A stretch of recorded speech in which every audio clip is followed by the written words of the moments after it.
বন্ধুরা কেমন আছেন? আজ আমি আলোচনা করব আন্তর্জাতিক বিষয়ের। মার্কিন প্রেসিডেন্ট ডোনাল্ড ট্রাম্প সামরিক জোট ন্যাটো মহাসচিব মার্ক রুটকে বলেছেন, আন্তর্জাতিক নিরাপত্তা জোরদারে গ্রিনল্যান্ডের উপর যুক্তরাষ্ট্রের নিয়ন্ত্রণ প্রতিষ্ঠা অপরিহার্য হয়ে উঠেছে।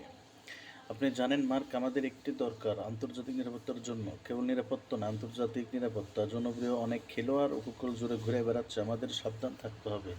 তাই এটা আমাদের খুবই প্রয়োজন। যুক্তরাষ্ট্রের দ্বীপটি দখল নেবে কিনা এই প্রশ্নের জবাবে এদিন মার্কিন প্রেসিডেন্ট বলেন, এটা হবে বলে আমার বিশ্বাস। চলতি বছর 20 জানুয়ারি ট্রাম্প দ্বিতীয় মেয়াদে ক্ষমতায় বসার পর থেকে গ্রিনল্যান্ড যুক্তরাষ্ট্রের নিয়ন্ত্রণ প্রতিষ্ঠা নিয়ে রিপাবলিকান প্রেসিডেন্টের আগ্রহের বিষয়ে বারবার আলোচনা এসেছে।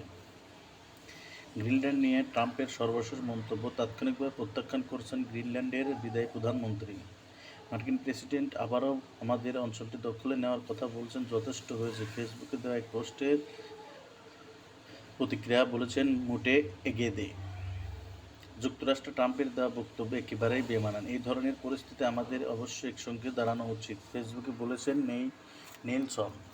এসব নিয়ে ওয়াশিংটন অবস্থিত নেটো ডেনমার্কের দূতাবাসের প্রতিক্রিয়া চাওয়া হলে তাৎক্ষণিক তারা রয়টার্স অনুরোধে সাড়া দেয়নি।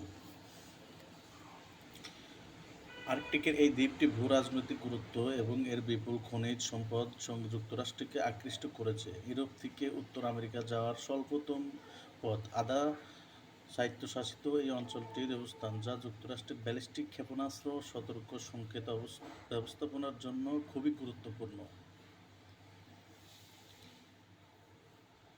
আমরা ডেনমার্ক, গ্রিনল্যান্ডের সঙ্গে কাজ করেছি, আমাদের এটা করতেই হবে। আমাদের জাতীয় নিরাপত্তার জন্য এটি সত্যি দরকার। এ কারণে নেটোর কোনো না কোনোভাবে এখানে জড়িত হওয়া উচিত বলে আমি মনে করি, কেননা জাতীয় নিরাপত্তার জন্য সত্যি আমাদের